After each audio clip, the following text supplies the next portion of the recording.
നമസ്കാരം, മലയാളി വാർത്തയിലേക്ക് സ്വാഗതം. ഓടയിലേക്ക് കക്കൂസ് മാലിന്യം ഒഴുക്കിയെന്ന പരാതിയിൽ പോത്തി സ്വർണ്ണമഹാൽ ജ്വല്ലറിക്കെതിരെ നടപടിയെടുക്കുമെന്ന് തിരുവനന്തപുരം മേയർ ആര്യ രാജേന്ദ്രൻ. ആയുർവേദ കോളേജിന് സമീപമുള്ള പോത്തി സ്വർണ്ണമഹാൽ എന്ന സ്ഥാപനത്തിൽ നിന്ന് കക്കൂസ് മാലിന്യം ഓടയിൽ ഒഴുകുന്ന വീഡിയോയും പരാതിയും വാട്സാപ്പിൽ ലഭിച്ചതിനെ തുടർന്നാണ് നടപടി. പരാതി ലഭിച്ചതിന് പിന്നാലെ നഗരസഭാ ഉദ്യോഗസ്ഥർ സ്വർണ്ണമഹാലിൽ പരിശോധന നടത്തിയിരുന്നു. പോത്തി സ്വർണ്ണമഹാലിന് പുറമെ ഓടയിലേക്ക് കക്കൂസ് മാലിന്യം തള്ളിയ അട്ടക്കുളങ്ങര രാമചന്ദ്രൻ ടെക്സ്റ്റൈൽസിനെതിരെയും എഫ്ഐആർ രജിസ്റ്റർ ചെയ്ത കർശന നടപടികൾ സ്വീകരിക്കുവാൻ മേയർ പോലീസിന് കത്ത് നൽകിയിട്ടുണ്ട്. കഴിഞ്ഞ ദിവസങ്ങളിൽ രാത്രിയുടെ മറവിൽ വാഹനങ്ങളിൽ മാലിന്യം തള്ളാൻ വന്നവർക്കെതിരെയും എഫ്ഐആർ രജിസ്റ്റർ ചെയ്ത കേസെടുക്കാൻ നഗരസഭ കത്ത് നൽകിയിട്ടുണ്ടെന്നാണ് മേയർ അറിയിച്ചത്.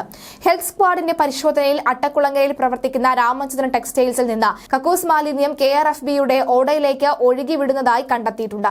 കക്കൂസ് മാലിന്യം അടക്കം പൊതുവിടങ്ങളിൽ ഒഴുകിവിടുന്നതിനെതിരെ ഈ മുഖം നോക്കാതെ നടപടിയെടുക്കുമെന്ന് തദ്ദേശ വകുപ്പ് മന്ത്രി MP രാജേഷ് നേരത്തെ തന്നെ വ്യക്തമാക്കിയിരുന്നു. ഓടയിൽ മാലിന്യം തള്ളുന്നവർക്കെതിരെ നിയമപരമായ എല്ലാ നടപടികളും വിട്ടുവീഴ്ചയില്ലാതെ സ്വീകരിക്കുമെന്നും പൊതു ഇടങ്ങളിലും ജലാശയങ്ങളിലും മാലിന്യം നിക്ഷേപിക്കുന്നത് തടയുന്നതിനാണ് ഇത്തരം ശക്തമായ നടപടികൾ സ്വീകരിക്കുന്നത് എന്നും മേയർ ആര്യ രാജേന്ദ്രൻ വ്യക്തമാക്കി.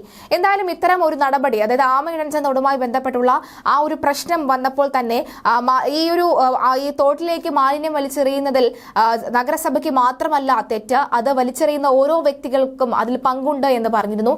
അതിന്റെ കൂടി അടിസ്ഥാനത്തിലാണ് ഇത്തരത്തിൽ വമ്പൻ ടെക്സ്റ്റൈൽസുകളും ഷോപ്പിംഗ് മാളുകളും അതുപോലെ തന്നെ ഇത്രയും വമ്പൻ കടകളും ഒക്കെ തന്നെ അവരുടെ ഇത്തരം വേസ്റ്റുകൾ ഒഴുക്കി വിടുന്നത് ഇത്തരം ഓടകളിലേക്കാണ് എന്ന് കണ്ടെത്തിയത്.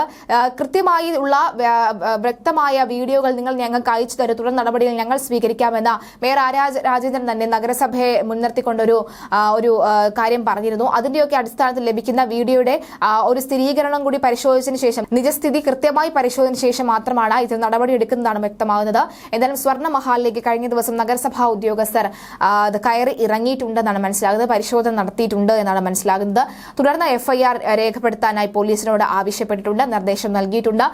ഇപ്പോൾ സ്വർണ്ണമഹാലിന് മാത്രമല്ല ഇത്തരത്തിൽ രാമചന്ദ്രൻ ടെക്സ്റ്റൈൽസ്, അട്ടക്കുളങ്ങര രാമചന്ദ്രൻ ടെക്സ്റ്റൈൽസിലേക്കും ഇത്തരത്തിൽ നഗരസഭാ സംഘം എത്തുകയും പരിശോധന നടത്തുകയും ചെയ്തിരുന്നു. തുടർന്ന് അവർക്കും എഫ്ഐആർ ഇട്ട് കേസ് അന്വേഷിക്കാനാണ് ഇപ്പോൾ പോലീസിന് പരാതി നൽകിയിരിക്കുന്നത്. എന്തായാലും ഒരു മൊത്തത്തിലൊരു വൃത്തിയാക്കലിലേക്ക് കാര്യങ്ങൾ നീങ്ങുന്നു. പക്ഷേ ഒരു ആദ്യത്തെ ഊർജ്ജം മാത്രം പോരാ, നടപടികളുമായി മുന്നോട്ട് തന്നെ പോകണം എന്നുള്ള ആവശ്യമാണ് ഇപ്പോൾ വരുന്നത്.